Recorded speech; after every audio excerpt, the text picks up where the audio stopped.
This video supports the procedure for removing a variable frequency starter generator, or VSFG, using proper ground support equipment.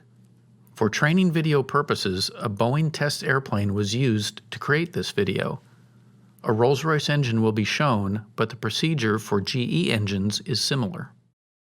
Per the maintenance tip number 787-24-005, care should be taken in handling the VSFG during installation, removal, and servicing procedures. Handling that puts loads on the input shaft should be avoided. This includes, but is not limited to, lifting or turning the VSFG by the input shaft, and lifting or turning the VSFG when the input shaft is in contact with a surface. The AMM and the maintenance tip recommend use of a hydraulic jack and a hoist adapter assembly.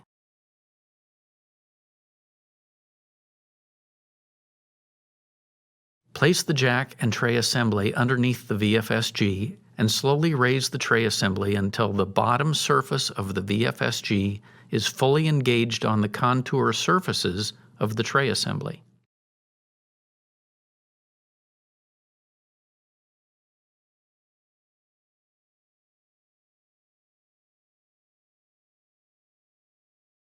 You can use the 3 socket locations on the adjuster assembly to align it with the bottom of the VSFG. One socket location adjusts the forward direction, one socket location adjusts the pitch, and one socket location adjusts the roll of the adjuster assembly.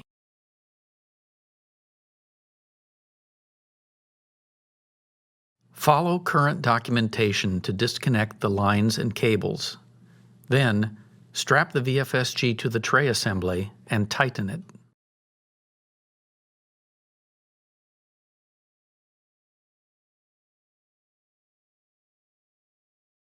Use the hydraulic jack to lift the VSFG enough to remove the weight of it from the engine external gearbox. Loosen the tension bolt on the quad ring until you can move the VSFG. If the tension bolt is too tight, adjust the support jack a small distance up or down until the bolt starts to move easily.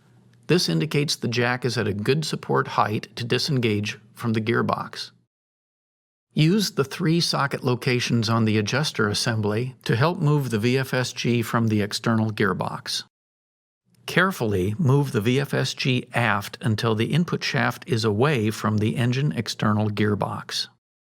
Caution: care should be taken to move the VSFG forward and aft when the VSFG is in contact with the engine gearbox. Minimize side-to-side movement. Excess movement can cause damage to the input seal.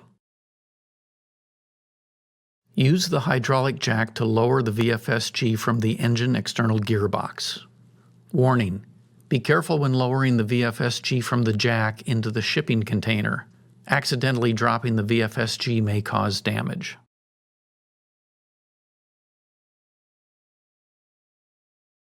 When installing the VSFG oil filter, do not exceed the low torque requirement of 156 to 180 inch-pounds. Caution: do not use power tools to tighten the filter cover. This can cause damage to the housing or cause cross-threading of the filter cover. Before installing the filter cover and housing, clean the threads. Apply a thin layer of aircraft turbine engine oil to the preformed packing on the oil filter and new preformed packing. Install the preformed packing on the cover. Install the oil filter by hand.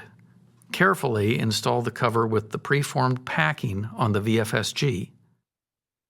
Check thread engagement of the filter cover with the housing by rotating left before tightening. Ensure free rotation until hand tight. Finish by torquing the cover to 156 to 180 inch-pounds. This video demonstrates how to fill the variable frequency starter generator, or VSFG, with liquid. Follow these steps to prevent over-servicing or under-servicing of the VSFG. Note that over-servicing can lead to thermal disconnect while underservicing can lead to a low oil pressure indication, resulting in a VFSG removal. Before you connect the overfill drain hose, inspect the overflow drain coupling to ensure the quick disconnect is intact so that oil can properly drain through the hose. Note that the left VFSGs require the removal of the vacuum brake valve when servicing. This releases trapped air, allowing oil to drain or service properly. Use an engine oil servicing cart to service the VFSG with the aircraft turbine engine oil at a maximum of 40 psig. Make sure that oil flows correctly from the overflow drain hose by monitoring the oil level sight glass according to AMM instructions. If oil does not flow from the hose, consult the AMM. Continue to service the VFSG with the aircraft turbine engine oil until a minimum of 1 quart of oil comes out of the overflow drain hose. Then stop the servicing cart. Allow the oil to drain from the overflow drain hose until the oil flow is between 3 and 5 drops per minute. Do not continue with this task until the oil flow is between 3 and 5 drops per minute.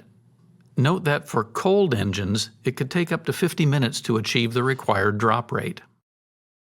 Disconnect and stow the hoses.